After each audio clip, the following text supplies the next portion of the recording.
Bienvenue au podcast Premier Visionnement. Aujourd'hui, nous parlons d'un épisode de Star Trek. Bien entendu, je vous suggère d'écouter l'émission discutée aujourd'hui avant de m'écouter, car je vais le spoiler complètement. Bonne écoute.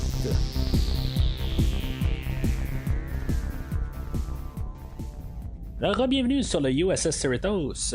Aujourd'hui, on est en orbite alentour de la planète Brocklid. J'ai quasiment envie de faire l'épisode de même aujourd'hui, mais bien sûr, je le ferai pas. Aujourd'hui, on va parler là, de l'épisode 6 là, de la deuxième saison de Star Trek Lower Decks, The Spy Humongous.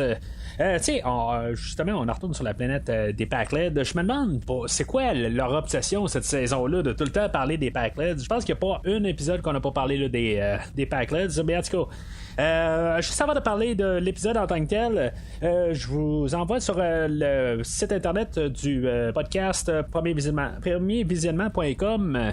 Où est-ce que vous pouvez voir toutes les autres rétrospectives que j'ai fait là, dans l'univers de Star Trek, le Star Trek courant dans le fond, qui est Star Trek Picard, Star Trek Discovery, puis tout ça a été fait, je les ai tout couverts. Si maintenant vous êtes nouveau au podcast, même si vous arrivez à la 16e épisode de Star Trek Lower Decks, je sais pas pourquoi, mais bienvenue au podcast. Et si maintenant c'est ça, vous voulez entendre ce que j'ai à dire sur les autres épisodes, c'est ça, comme j'ai dit, rendez-vous sur premiervisionnement.com où ce que vous allez pouvoir trouver toutes les autres rétrospectives facilement.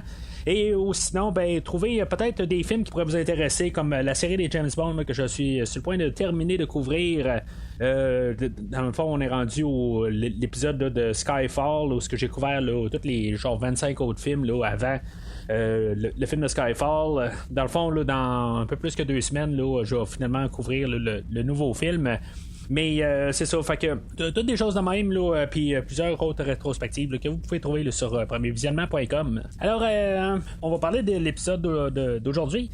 C'est ça, on a le Cerritos qui arrive, qui retourne à la planète là, des Pakled, parce que dans le fond, les Pakled sont en train d'attaquer genre des routes commerciales, ou ce que, en tout cas, c'est pas pour X raison. Puis le Cerritos est là, dans le fond, pour demander un cessez-le-feu, dans le fond, là, puis essayer de comprendre qu'est-ce qui se passe, puis essayer de traiter avec eux autres. Normalement, c'est pas le Cerritos qu'on envoie là, pour faire des missions de même. Peut-être le fait que le Cerritos est dans le coin, ou le Cerritos, dans le fond, c'est plus un premier contact, là, c'est plus un deuxième contact, là, comme d'habitude. Là, c'est comme le Cerritos est là pour faire des contacts là, de suivi plus que des nouveaux contacts. Fait que j'imagine qu'il peut faire d'autres choses aussi là, s'il arrive à croiser un nouvelle espèce, quelque chose de même là, je pense pas qu'il arrive et qu'il dit laissez faire, on va vous envoyer quelqu'un qui est plus qui est capable là, de négocier avec vous, parler avec vous, n'importe quoi là, pour faire les premiers contacts, tout ça là. Ça c'est sûr que j'imagine qu'il fera pas ça, mais en tout cas c'est comme on avait expliqué là, dans les premiers épisodes, que le Cerritos est là pour les deuxièmes contacts. Fait que c'est un épisode qui va être quand même assez étrange d'un côté. On va nous, on va arriver le Cerritos dans le fond avec pas mal toute cette lignée là d'histoire. On va apprendre qu'il y a quelqu'un qui s'est évadé là, de la planète là, Rumdar. Puis tu sais, on va le comprendre assez rapidement que dans le fond il est là comme espion. Puis, tu sais, il n'y aura pas de twist à la fin que finalement il était là pour autre chose ou quelque chose de même. Tu sais, on va vraiment y aller avec vraiment ce qui est là, littéralement. Puis, tu sais, dans le fond, on va juste jouer avec ça. Puis, je pense qu'on va juste un peu, là, juste pour un peu s'amuser avec l'idée.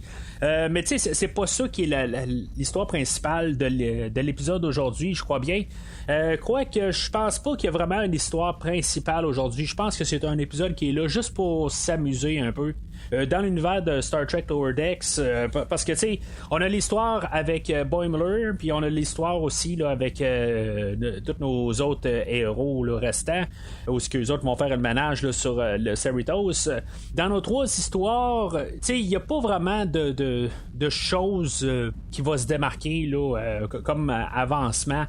Comme histoire en tant que telle, c'est plus des histoires, je pense, vraiment pour s'amuser, là, comme je disais. Là.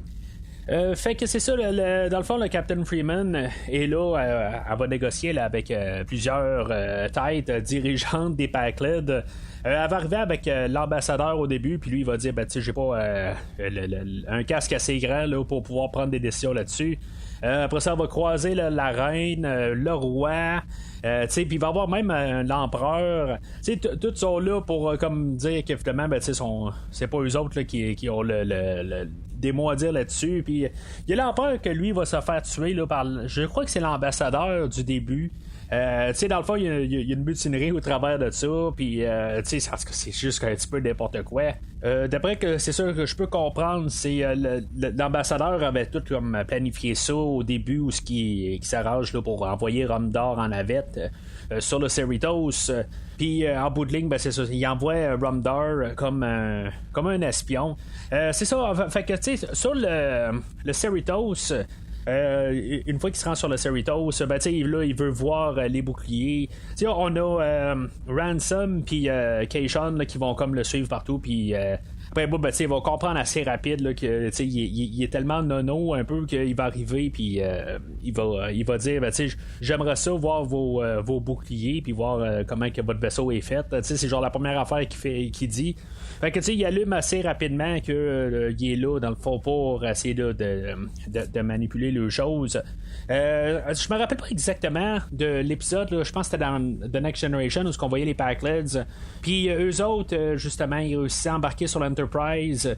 Puis on les prenait avec un petit coche en moins. Puis quelque part ben, on pensait pas qu'il pouvait être comme un peu assez intelligent ou on les a comme un peu sous-estimés.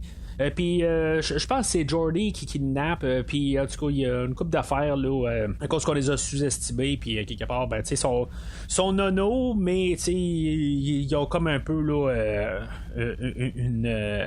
une genre de manière de penser linéaire. Là. Fait que, en tout cas, ça, c'est un peuple là, qui est assez spécial. Mais tu sais ça, je veux dire, je sais pas exactement pourquoi qu'on les ramène un peu là, tout le temps là, dans Lower Decks. Peut-être justement parce qu'ils sont, ça fait tellement nono que ça fit avec l'atmosphère du show. Mais en tant que tel, c'est ça. On répète un peu ce qui s'est passé là, dans cet épisode-là.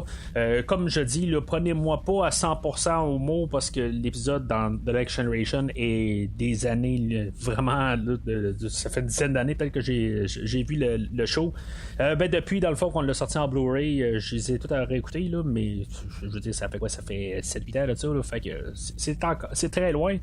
Fait que c'est ça, on va le faire visiter tout le Cerritos. On va faire croire que genre c'est les toilettes top secrètes avec toutes sortes d'affaires là, Rumdar lui va arriver puis il va croire tout à ça, puis il va tout embarquer là-dedans. Finalement c'est ça, il va être renvoyé là, sur la planète puis il va dire à l'ambassadeur, il va dire finalement on a réussi à j'ai tous les gros secrets du Cerritos, comme ils ont les meilleures toilettes dans Starfleet puis des affaires de même. Il va lancer aussi la passe là, qu'on va nous dire là, plusieurs fois là, dans l'épisode que Freeman c'est le Captain Janeway. C'est encore un peu qu'est-ce que je disais, je pense que c'est la semaine passée où je parlais qu'on faisait un peu là, des références à Voyager.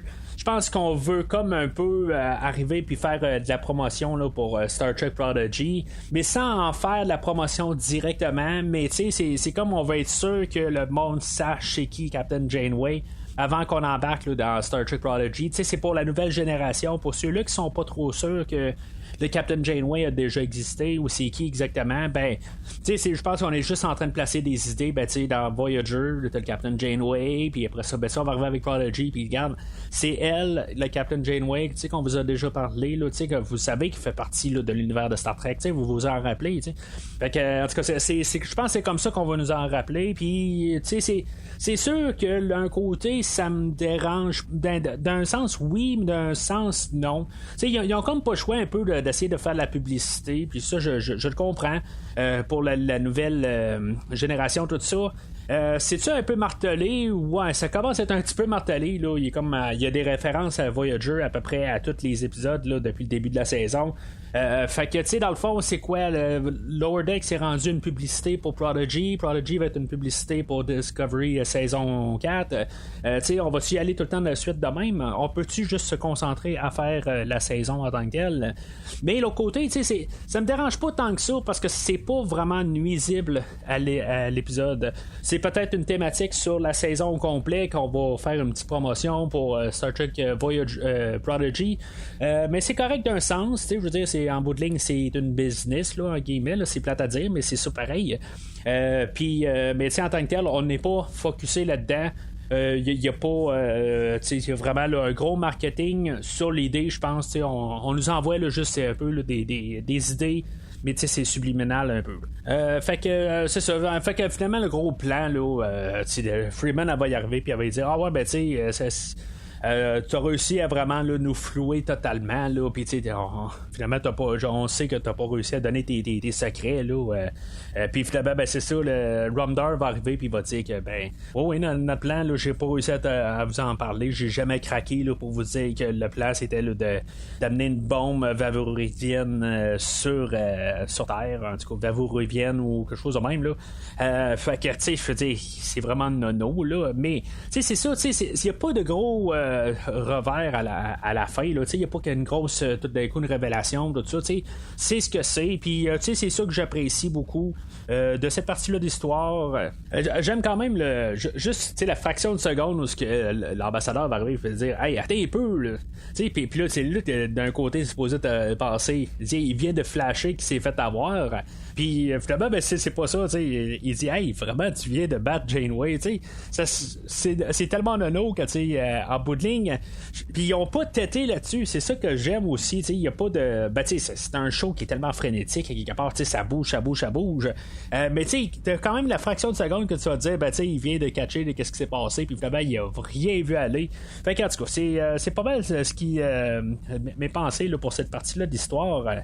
Ensuite de ça, on a l'histoire de notre équipage principal qu'ils s'en vont c'est comme la journée ménage où ils vont ramasser là, toutes les choses qui traînent sur le vaisseau, puis qu'en tant que tel, qui peuvent pas être détruites ou qui doivent être amenées là, dans une place isolée du vaisseau, quelque chose de même. Là. On voit Tendi, dans le fond, qu'elle est toute bien contente là-dedans, toute bien optimiste.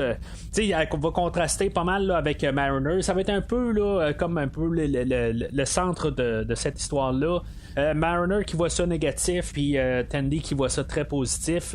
Je pense que c'est un peu l'idée là, une thématique là, qu'on voulait embarquer, là, le côté optimiste de toujours être dedans, puis tout.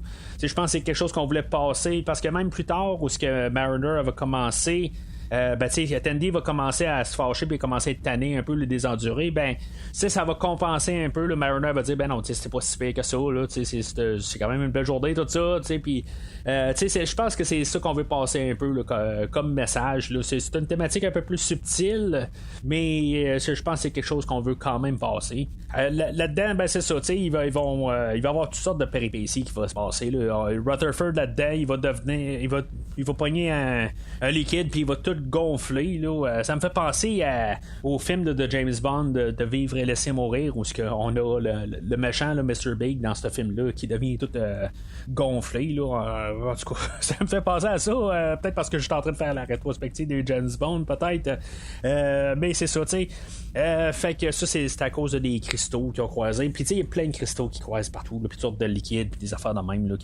qui fait que il y a toutes sortes de réactions. Là-dedans, Mariner, c'est ça, elle se fait vraiment là, toutes les affaires là, c'est sûr, ça l'aide pas à son humeur en bout de ligne, parce que elle reçoit, mettons, Tandy va prendre quelque chose, puis Mariner va se faire éclabousser. Dans le fond, ça va très mal pour Mariner, puis ça va bien d'un côté pour Tandy. Jusqu'à temps que Tandy elle trouve un livre magique, puis qui transfère l'histoire des 3 petits cochons, puis que finalement les 3 petits cochons deviennent réels. Puis c'est là où que ça commence à virer mal pour Tandy. Puis c'est ça, finalement, il libère une genre de coccinelle gluante qui va manger Tandy. Puis Tandy, elle va commencer à se fâcher carrément.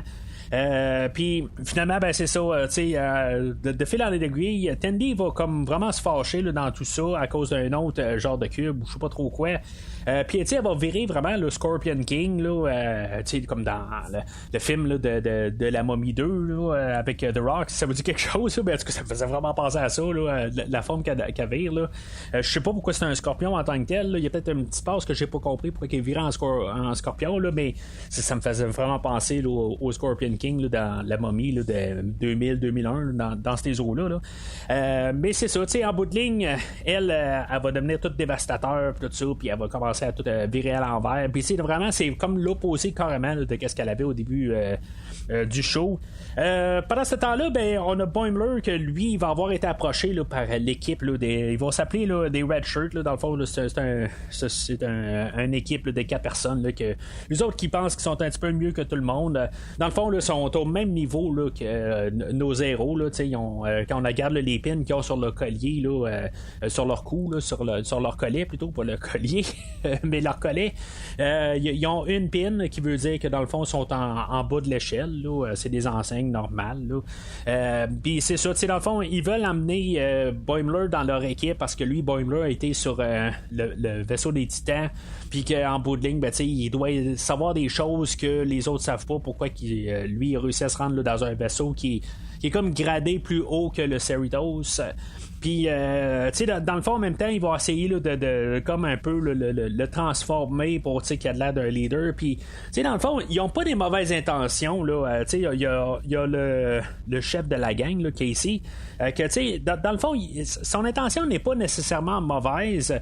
C'est juste un petit peu la manière là, trop hautain de peut-être voir que il y a du monde mieux que d'autres. C'est ça, dans le fond, qui va finir, que ça va y retomber d'en face en bout de ligne, c'est qu'il va perdre tous ses amis en bout de ligne. Mais c'est pas une question d'amis en bout de ligne, c'est une question de pouvoir accéder à de meilleures choses. C'est une affaire qui est un petit peu ambiguë comme bout d'histoire à quelque part.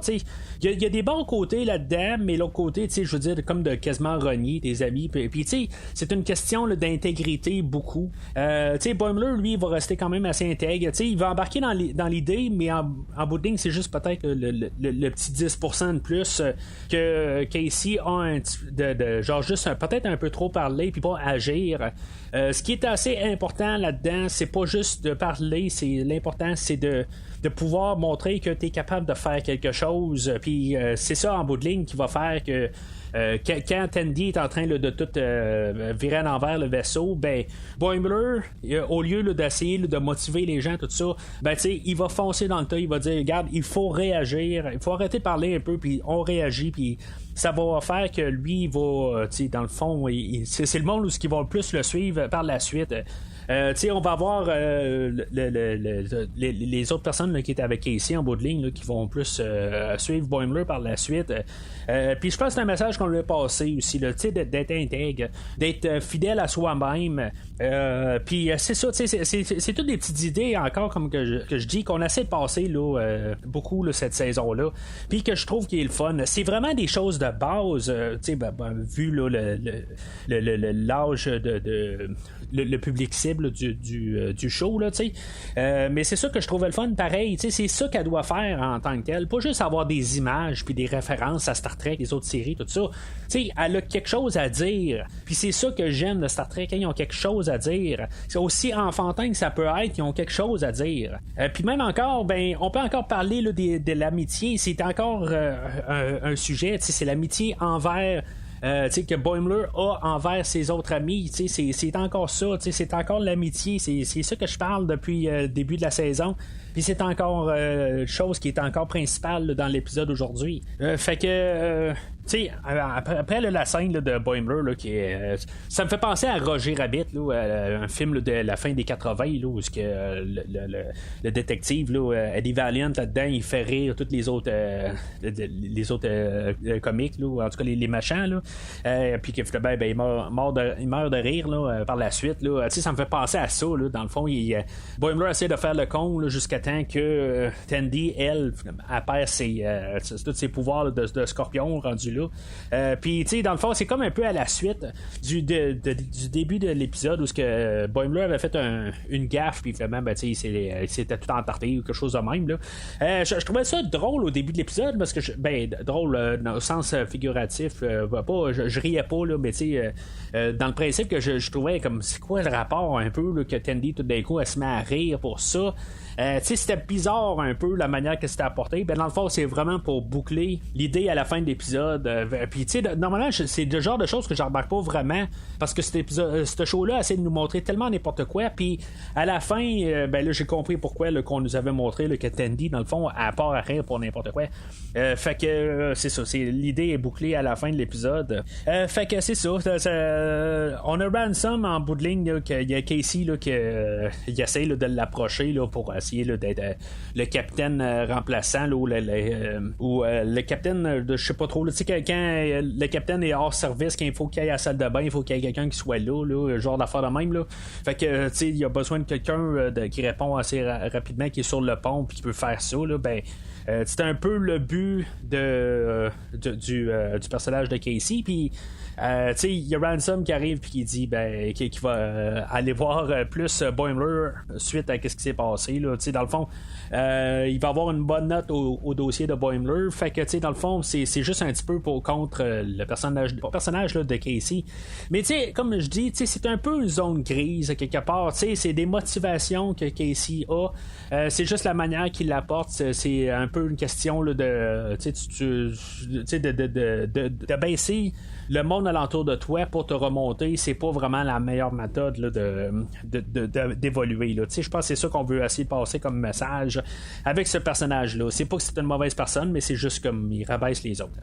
Alors, l'épisode elle va pas mal terminer avec un clin d'œil là, à l'épisode là, Skin of Evil de Next Generation, où ce que Mariner va avoir trouvé une genre de pierre là, qui va communiquer avec le personnage de Armus. Armus, c'était lui qui avait tué Tasha Yar à la fin de la première saison. Puis, tu sais, dans le fond, c'est peut-être là, l'épisode la plus sombre dans toutes les séries de Star Trek. Je pense qu'il n'y a pas quelque chose qui est aussi sombre que cet épisode-là, où est-ce qu'on a tué un personnage vraiment définitif et pour aucune raison. Puis, si c'était le ton de tout cet épisode-là, ça fait longtemps que je l'ai vu, mais tu sais, je veux dire, c'est un épisode qui a marqué le temps en bout de ligne. Tu sais, je pense que je l'ai vu quand elle a passé originalement, là, en genre 88, là. Mais c'est ça, tu sais, c'est quelque chose là, qui avait été vraiment là, solide puis très sombre. De le virer en blague à la fin de l'épisode aujourd'hui, ben tu sais, c'est le ton du show, mais je sais pas quoi vraiment en penser. Je me dis, c'était tellement un épisode sombre que en bout de ligne, ben, quasiment aller narguer le personnage puis aller l'écœurer encore plus. Ben, c'est pas, je veux dire, une fois là, que le personnage de Armus, il est comme le mal incarné. Puis juste aller rire d'en face, je sais pas si c'est quasiment d'un côté, si c'est moral. Ça a bien beau être le mal incarné, mais tu sais, qu'est-ce que Star Trek veut faire à quelque part, tu sais, essayer d'embarquer des choses morales, mais tu sais, de rire, même si c'est le mal incarné, ben je sais pas si vraiment on peut faire ça pareil, tu sais. C'est juste, c'est comme parler un peu là, des deux bords de sa bouche à quelque part, tu sais, c'est dire deux choses pareilles. La semaine passée, je me rappelle pas pourquoi, mais je sais que je suis arrivé aussi à dire qu'il y avait un message pour de Lower Decks qui arrivait, puis qui justement on avait le double discours quelque part, puis c'est ça un peu qui est bizarre en tout cas 2 semaines ensuite de suite on fait des choses qui sont juste comme double discours comme que je dis là. Fait que comme l'épisode au complet, je dirais que c'est correct. Tu sais, c'est pas les dernières semaines étaient mieux que qu'est-ce qu'on a aujourd'hui. Tu sais, c'était le fun, c'était plaisant. Dans la globalité des choses, je suis encore beaucoup en arrière là, du show, puis j'ai hâte de la semaine prochaine. Chose que je n'imaginais jamais dire là, quand on a fait là, la première saison. Je veux dire, j'ai hâte de voir ce qu'on va faire là, à l'épisode 7. Puis dans le fond aussi, on s'en va vers la fin. Il reste 4 épisodes dans le fond, puis je sais pas exactement où est-ce qu'on s'en va, tranquillement, en bout de ligne. Est-ce qu'on va essayer de rester pareil? On va-tu essayer de changer des choses pour la prochaine saison?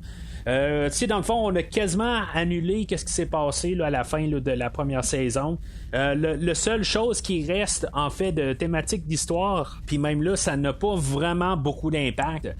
C'est le fait que Boimler est allé sur le Titan. On en a reparlé aujourd'hui, mais c'est tellement loin, c'est quasiment pas important en bout de ligne. c'est la seule affaire qui reste de la finale de la saison 1. Le fait que Shax est mort, puis oui, il y a Rutherford qui a perdu la mémoire un peu.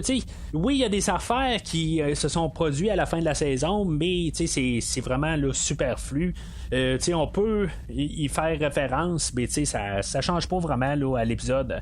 Ça fait que quand même, tout Lower Decks, on peut quand même l'écouter dans le désordre, puis on va apprécier là, chaque épisode aussi. Je pense que c'est important aussi, ça fait changement un peu là, de Discovery, où on doit quasiment absolument écouter là, toute la série en ordre. C'est comme 3 longs films qu'on a eu à date qui sont coupés là, en 14 morceaux. Mais c'est ça, c'est ça qui change un peu. Lower Decks, on peut arriver puis juste aller réécouter un tel autre épisode là, au milieu de la première saison où on peut réécouter il y a 3 semaines. Puis ça n'en changera pas du tout là, avec où est-ce qu'on est rendu là, avec le prochain épisode. Là.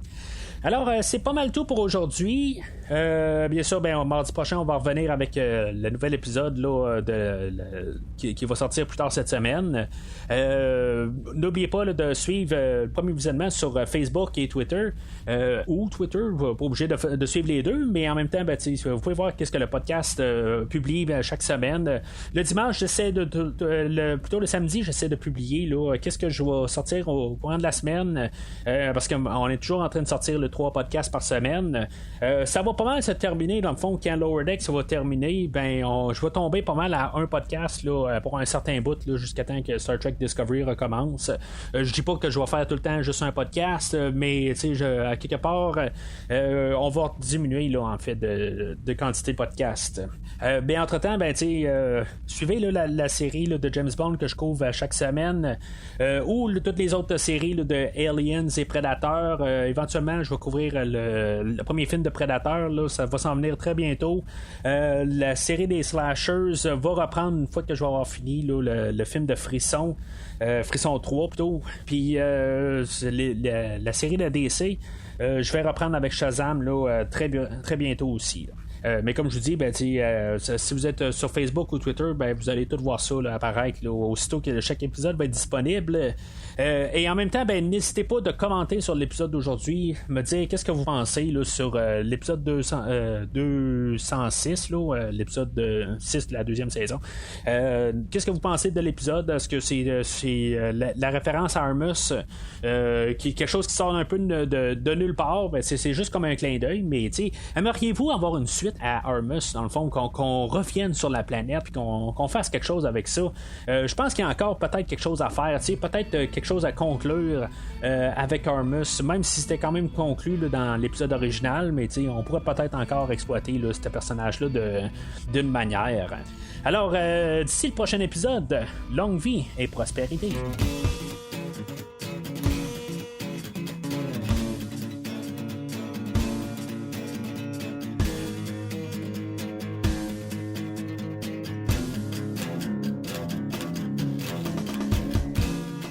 Merci d'avoir écouté cet épisode de Premier Visionnement. J'espère que vous vous êtes bien amusés. Revenez-nous la semaine prochaine pour un nouveau podcast sur l'univers de Star Trek.